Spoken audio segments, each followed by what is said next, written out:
Welcome to खोलो किताब। आज हम क्लास 7th की वर्कशीट नंबर 25 करेंगे सोशल साइंस की, जो 27 अक्टूबर को आपको दी गई है। अगर आप हिंदी मीडियम के स्टूडेंट हैं तो यहाँ ऊपर आपको एक लिंक दिखाई दे रहा होगा, जिस पर क्लिक करके आप हिंदी में इस वर्कशीट को सॉल्व होते हुए देख सकते हैं। ऊपर यहाँ आप अपना नाम लिखेंगे, यहाँ क्लास टीचर का नेम हो जाएगा। अगर आप चैनल पर नए हैं तो पहले चैनल को सब्सक्राइब कर दें और वीडियो पसंद आए तो लाइक एंड कमेंट करना न भूलें। इस वर्कशीट नंबर 25 में हमें मुग़ल एम्पायर के बारे में बताया हुआ है।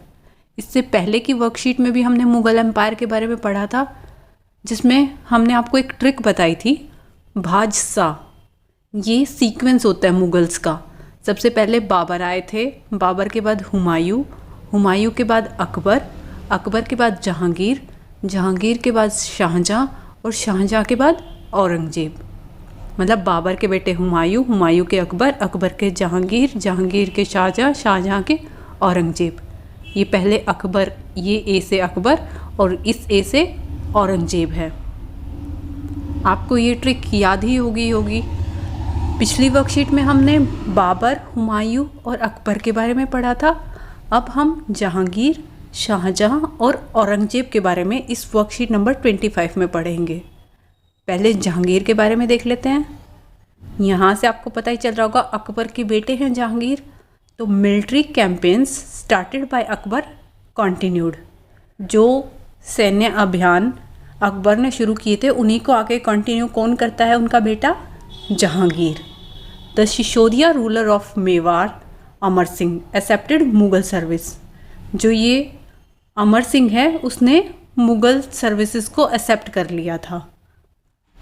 Less successful campaigns against the Sikhs, Ahoms and Ahmednagar followed.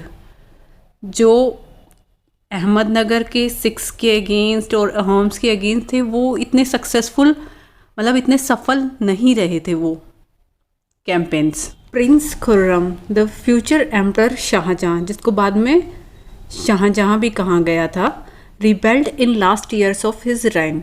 Jahangir के आखिरी के वर्षों में प्रिंस खुर्रम ने उसका विद्रोह किया था। During his reign Jahangir encourage the drawings and art. Jahangir ने अपने टाइम में चित्रकला को काफ़ी बढ़ावा दिया था, काफ़ी एनकरेज किया था। Nurjahan had a great influence in Jahangir court. Nurjahan कौन है? जहांगीर की वाइफ। उनका काफ़ी रुतबा था जहांगीर के दरबार में। She was the only Mughal empress to have coinage embossed her name. वो इकलौती ऐसी मुग़ल शासक थी जिसके सिक्के चले थे, और किसी के सिक्के नहीं बने थे, उसके नाम पर सिक्के चलाए गए थे, नूरजहां के। अब जहांगीर के बाद नेक्स्ट देख लेते हैं शाहजहां, जो जहांगीर के बेटे हैं। Mughal campaigns continued in the Deccan under Shahjahan. The Afghan noble Khan Jahan Lodi rebelled and was defeated. जो दक्कन साइड शाहजहां के अभियान जारी रहे, और अफगान के ये नोबल खान जहां लोदी, उसने रिबेल्ड मतलब विद्रोह किया, एंड वॉज डिफीटेड, और वो पराजित हुआ। Campaigns were launched against Ahmadnagar. The Bundelas were defeated and Orchha seized. उसके अलावा अहमदनगर के विरुद्ध भी अभियान हुआ, जिसमें बुंदेल्स की हार हुई और ओरछा पर कब्ज़ा कर लिया गया। ओरछा सीज्ड मतलब कब्ज़ा कर लिया गया। यहाँ भी शाहजहां की जीत हुई और यहाँ भी शाहजहां की जीत हुई। In the north west the campaigns to seize Balkh from the Uzbeks were unsuccessful. लेकिन यहाँ शाहजहां असफल रहा, and Kandahar were lost to the Safavids. और क्या हुआ इसकी वजह से क्या हुआ कि जो कांधार है वो सफ़ाविदों के हाथ से चला गया।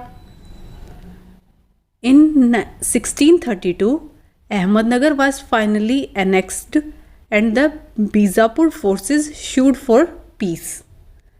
1632 में अहमदनगर को मुग़लों के राज्य में मिला लिया गया और बीजापुर को फोर्सेस इश्यूड फॉर पीस, मतलब बीजापुर की सेनाओं ने सुलह करने के लिए निवेदन किया। अभी आपको ये कंफ्यूजिंग लग रहा होगा कि इतनी सारी युद्धों के बारे में बता दिया, यहाँ ये जीता, यहाँ ये जीता, यहाँ ये हारा, और आपको ये याद रखने में अभी थोड़ी प्रॉब्लम होगी, पर जब बार बार ये चीज़ें आपके सामने आएंगी तो आपको अपने आप याद रहने लग जाएगा कि कौन सा युद्ध कहाँ हुआ था, कब हुआ था, किन के बीच हुआ था, कौन जीता था, कौन हारा था। अभी आप एक बार नॉर्मल रीड कर रहे हो, फिर दोबारा ऐसी वर्कशीट और आएंगी, आप उनमें दोबारा यही चीज़ें पढ़ोगे, आपको अपने आप याद रहने लग जाएंगी। इन 1657-1658 there was conflict over succession amongst Shahjahan sons। 1657-1658 में जो शाहजहाँ के बच्चे हैं उनके बीच लड़ाई हो गई थी कि किस चीज़ को लेकर, कि मैं राज करूँगा, उत्तराधिकार को लेकर उनके बीच में लड़ाई हो गई थी। औरंगजेब वॉज विक्टोरियस, और उस लड़ाई में कौन जीता? औरंगजेब, शाहजहाँ का बेटा है Aurangzeb. And his 3 brothers including Dara सुखो वर किल्ड, और उसके जो 3 भाई हैं जिनमें से एक ये दारा सिरकोड सुखो है, ये भी मारा गया। अब बच्चों उसके बेटों में लड़ाई हुई, कौन उत्तराधिकारी बनेगा, उनमें से कौन जीता? औरंगजेब। तब औरंगजेब के बारे में पढ़ लेते हैं। Aurangzeb had to face the rebellion in North India of Sikhs, Jats and Satnamis, in northeast of Ahoms and in Deccan of Marathas। Aurangzeb को कई जगह से विद्रोह का सामना करना पड़ा, जैसे नॉर्थ इंडिया साइड से सिख्स, जाट्स और सतनामीज उसके अगेंस्ट थे, नॉर्थ ईस्ट की तरफ से अहोम्स और डेक्कन की तरफ से मराठास औरंगजेब का विद्रोह कर रहे थे। Campaigns in the north waste against the Yousafzai and the Sikhs were temporarily unsuccessful. जो ये यूसुफजई के अगेंस्ट और सिख्स के अगेंस्ट जो कैंपेन्स उनके चल रहे थे वो अस्थायी रूप से सफल रहे। लिखा हुआ है ना टेम्परेरली सक्सेसफुल, पूरी तरह से सक्सेसफुल नहीं थे, टेम्परेरली सक्सेसफुल थे। His death was followed by succession conflict amongst his sons। अब जैसे इसके भाइयों के साथ लड़ाई हुई थी कौन उत्तराधिकारी बनेगा, वैसे ही इसके बच्चों में भी लड़ाई हुई। उसकी डेथ के बाद जब औरंगजेब की मृत्यु हुई तो उसके बाद उसके पुत्रों में भी लड़ाई हुई, किसको लेकर? सक्सेशन, उत्तराधिकार को लेकर। With the death of Aurangzeb the disintegration of Mughal empire begin. और औरंगजेब की डेथ के साथ ही एक तरीके से डिसइंटीग्रेशन मतलब टूटना या नष्ट होना स्टार्ट हो गया था मुगल्स का।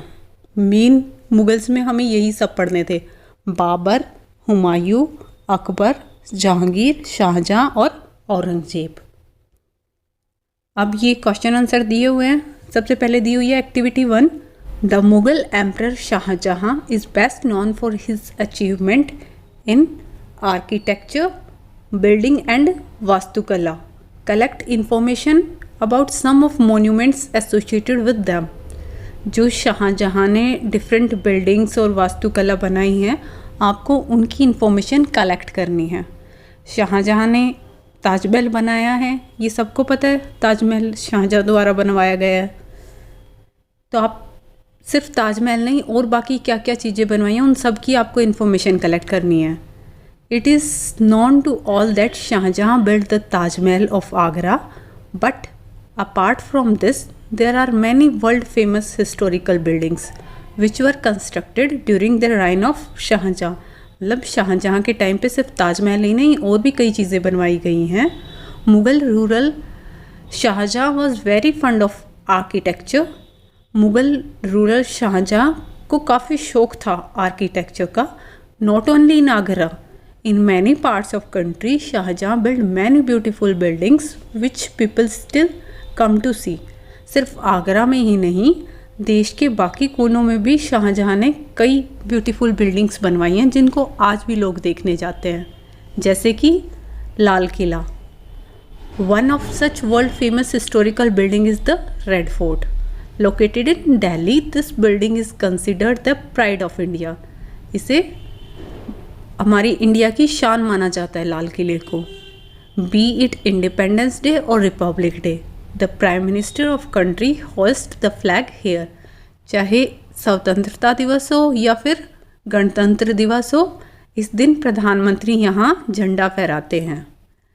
It was once the royal palace of Mughal emperor Shahjahan. This building was built by Shahjahan for his stay. उसने अपने रहने के लिए ये बनवाया था शाहजहाँ ने। और क्या बनवाया है शाहजहाँ ने? शाहजहाँ ने जामा मस्जिद भी बनवाई है। The Jama Masjid in the old Delhi was build by Shahjahan in 1656। This mosque made up of red and marble stones is the largest mosque in India. It took 6 years and 10 lakh rupees to make it. अभी हमें 10 लाख इतनी ज़्यादा रकम नहीं लग रही है, but उस टाइम पे 10 लाख बहुत ज़्यादा हो जाती थी। A huge crowd gathers here on the occasion of Eid. और ईद के दिन जामा मस्जिद में बहुत लोग इकट्ठा होते हैं। उसके अलावा शाहजहाँ ने जो आगरा फोर्ट है, वैसे तो वो अकबर के टाइम पे बना था, बट उसको काफ़ी मॉडिफाई करवाया है शाहजहाँ ने। हम ये सब क्यों पढ़ रहे हैं? क्योंकि यहाँ एक्टिविटी में आपको सबके बारे में इंफॉर्मेशन कलेक्ट करने के लिए बोला है। तो जो जो शाहजहाँ ने बनवाया है उसकी थोड़ी थोड़ी इन्फॉर्मेशन ये लिखी हुई है।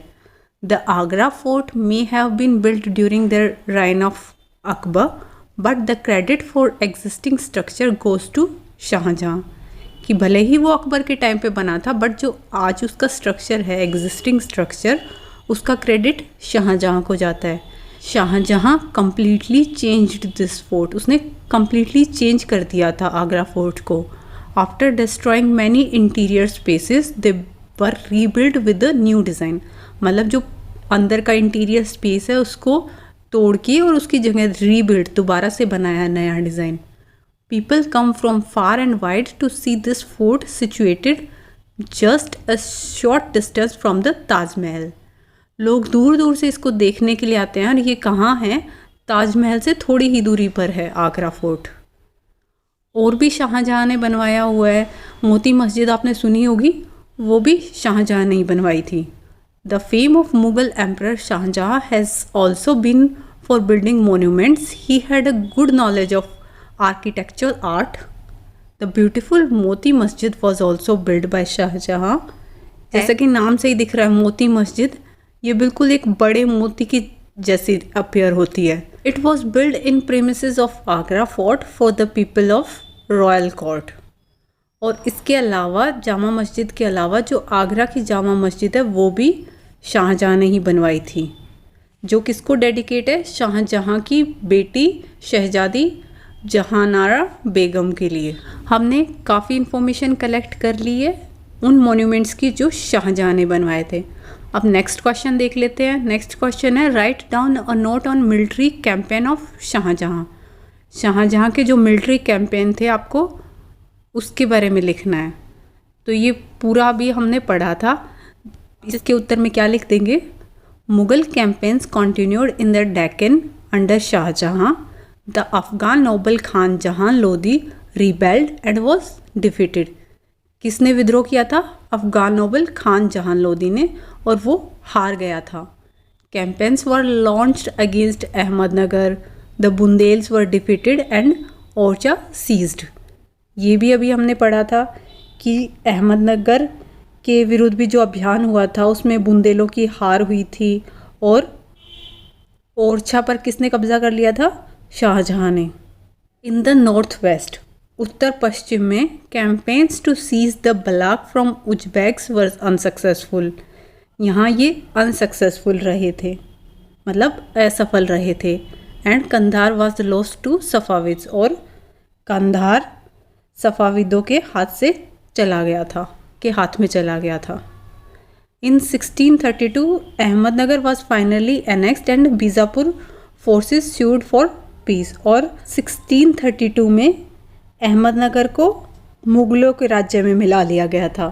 साथ में बीजापुर जो था वो फोर्सेस स्यूड फॉर पीस, मतलब बीजापुर ने सुलह के लिए निवेदन किया था कि आपस में पीस सेटअप करते हैं। आगे ये रेड में जो लिखा हुआ आपको ये लिखने की ज़रूरत नहीं है। ये बताया हुआ है कि उसके बेटों की आपस में लड़ाई हुई थी और उनके बेटों ने आपस में मार के कौन जीता था, औरंगजेब जीता था। आपको सिर्फ मिलिट्री कैंपेन्स के बारे में लिखना था, आप यहाँ से लेके यहाँ तक लिख देंगे। ये नीचे वही लिखा हुआ है दोबारा से कि 1657 1658 में शाहजहाँ के बेटों में आपस में लड़ाई हुई थी, जिसमें से फिर औरंगजेब जीत गया था, बाद में उसने सत्ता हासिल की थी। नेक्स्ट क्वेश्चन दिया हुआ है, स्टेट वेदर ट्रू और फॉल्स। आपको ये 2 स्टेटमेंट दी हुई हैं, बताना ये सच है या गलत है। Nur Jahan was wife of Shah Jahan. हमने शुरू में ही पढ़ा था कि जहांगीर की पत्नी नूरजहाँ थी, जिसके नाम के सिक्के भी चले थे, वो शाहजहाँ की नहीं जहांगीर की वाइफ थी, तो ये फॉल्स हो जाएगा। Aurangzeb was the son of Jahangir. हमने टिक में पढ़ा था भाजसा BHAJSA।